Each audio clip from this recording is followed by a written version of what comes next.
What's up, everybody? I'm Jake. I'm Paul. This is Paul. Welcome to the official Plugged In Vodcast. Happy New Year, since this is our first I know, it's been a while since vodcast we've of been down 2016. here. Yeah. Welcome to the new year, Paul. It's Welcome, Jake. I'm very excited. happy to be back here. I'm almost as excited about being here as I am for the Super Bowl. What? That's pretty high praise. You're welcome, Yeah. people. He's excited to be with you. Or I'm welcome. I don't know. Something like that. Anyway. But we are here, even more exciting than the fact that it is a new year. We are here to talk about the Plugged In Movie Awards. That is correct. We are talking about the Plugged In Movie Awards, PIMA. This is something that we do every year for the last 4 or 5 years, Yeah. I think, where we sort of get together and we talk about the stuff that we liked from the past year. And I know that there are some of you out there who probably think, does Plugged In actually like anything? Plugged In like zero things ever. Not true. But in truth, there were some really good quality movies, and this is sort of our way to sort of highlight the ones that we really liked. Doesn't mean that they're without their problems, Yes. because they all have their problems, and some of them can be pretty significant. But in terms of the content, in terms of the message, in terms of the quality, we think these are the best. All right. So we've got 4 categories we're breaking down. That's right. You've already read about them. You've probably already read about these, but if you haven't, our number 1 category is Correct. This is a plugged-in movie for kids. Best Movie for Kids. That's right. And our nominees, and we can talk a little bit about how we chose them as we go on. Cinderella, The Good Dinosaur, Inside Out, The Peanuts Movie, and Shaun the Sheep Movie. So good. It was pretty funny. Yeah, I mean, honestly, this was, out of all 4 categories, my favorite category. I saw almost all and plan on seeing the 5th that I haven't seen, and enjoyed all of them. Yeah, So. yeah, it's always a fun category for us to choose. You know, we spend a lot of time talking about what movies to include on this list. We really want you to get engaged with that as well. So we want you to tell us. And some of you already have and Yes. made some comments about Inside Out in particular. Yeah, Inside Out, it was a really interesting conversation where lots of people loved it. There were some who weren't as thrilled with it, and there were a few who thought, is this even a kid's movie? Which is a valid point in some ways. It is a fair point in some ways, because like, I watched it and then showed it to my kids, Right. and they enjoyed it. They did not like it to the same like level of extreme as I did. Yeah. So, Yep. And am I just a big kid? Yes. Am I considered an adult? Yes. Yeah. But hey. And we actually talked about that when we were discussing these nominations, because in some ways the themes of Inside Out, I mean, if you're a parent, they really work well. But it also works well as a kid's movie, and it is something that a kid can watch, assuming that it's okay with you parents. Yeah. So when we're saying for kids, it's like, Yeah. yes, you can be an adult and enjoy these movies too. Exactly. Thank you very much. Yeah, you know, and Inside Out, it's one of my very favorite movies of the year, period. Yeah. So, and a lot of these movies really qualify as very strong movies, whether you have kids or not. Right.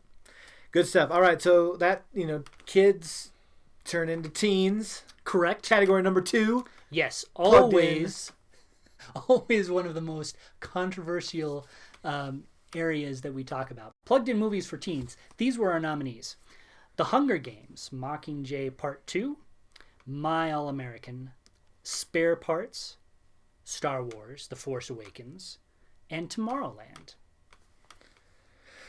So, I know that there have been some issues with people thinking we missed certain movies in this. Like What's Up with Ant-Man, or Age of Ultron, Yeah. or Yeah. others. Yeah.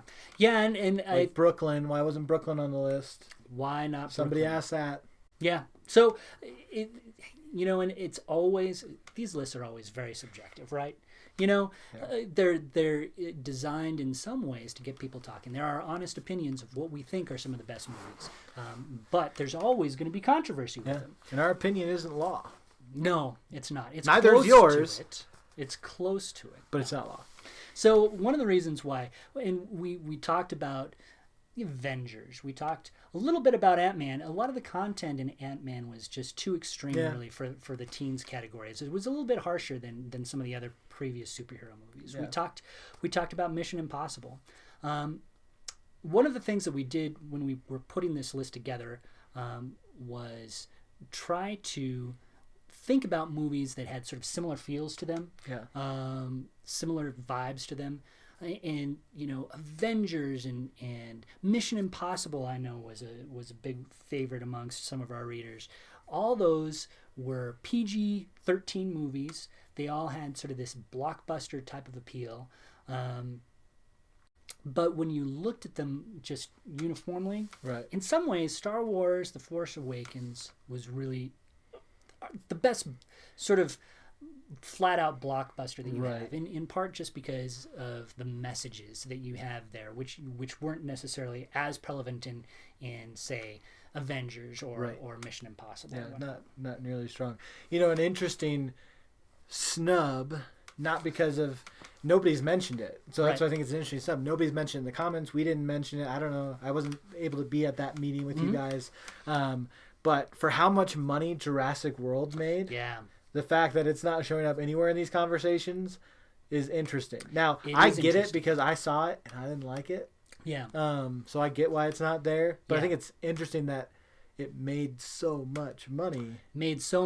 So that people pay a lot of money to go see it, but it's not showing up in these conversations. Anyways, that's getting off track. But I thought that was interesting because I feel like that could have been a teen entry had it been a better movie. Yeah, and that's sort of one of the things that we really do here. We don't go by box office results at all. And I think that My All-American. And that's another thing. I'm glad you brought that up, because another great thing that this list can help us do is sort of introduce you to maybe some good movies that you've not heard about. And My All-American is a great example of that. Click in the review, My All-American. It's there. Check it out. All right, next category. I would say this next category tends to be, at least in my estimation, even more controversial than all the others. And I could be wrong on that. But this is the best movie for adults. Right. And the nominees for that are The 33, Bridge of Spies, Brooklyn, The Martian, and Mr. Holmes. I think those are some strong contenders. It was a really interesting year for these movies, actually. For the first time, maybe in our history, and I'll have to look back on this, but 3 of our nominees are actually Best Picture nominees too, which is surprising. Yeah, I was surprised. Surprising for the Oscars, for sure. Yeah. So even in a year when we had some really extreme movies make it to the Best Picture conversation, The Revenant is not a movie that would ever make this list, but there were some movies that had an interesting blend of artistic quality, some good messages, and the content, while harsh and at times was at least navigable, where we could think that this might be appropriate for an adult. Yeah. And talking about blending those 3 elements, this final category maybe isn't as controversial overall in terms of what gets snubbed or what's added to the list. Not a lot of problematic content. Right. There's not a lot of problematic content on this next list, but a lot of people, at least in years past, tend to take issue with the level of quality of movies that make the best Christian movie list. Yeah, and actually this is one of the things that makes this category, for me, one of the most encouraging, actually, because I think that there might have been past years where it would have been difficult to choose 5 finalists. Christian movies are just getting stronger and stronger all the time, and I think that the list that we have this year sort of illustrates that. Yeah. We've got... List them off. All right, here we go. Beyond the Mask, Captive, Old Fashioned, War Room, and Woodlawn. It was an interesting conversation, actually, because when you look at the 33, which made our adult list, it actually had a lot of Christian content, and that inspired some conversation as to what makes a movie a Christian movie. Well, and correct me if I'm wrong, but it was based on a book that was written by a Christian. Right. By one of the minors who was a Christian. Yeah, and there was a lot of Christian content in there, but for this list, we really wanted to for this particular category, and this year we decided to keep it pretty much to sort of these standard Christian productions, which you have a lot of variety, a huge gamut of different genres represented here. You know, you've got your swashbuckler in Beyond the Mask. You've got sweet love story in Old Fashioned.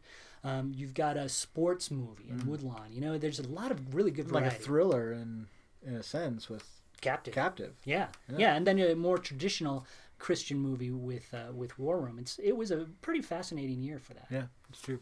The other thing, just to throw something else in, when you talk about, this year has been fascinating to listen to the Oscar conversation about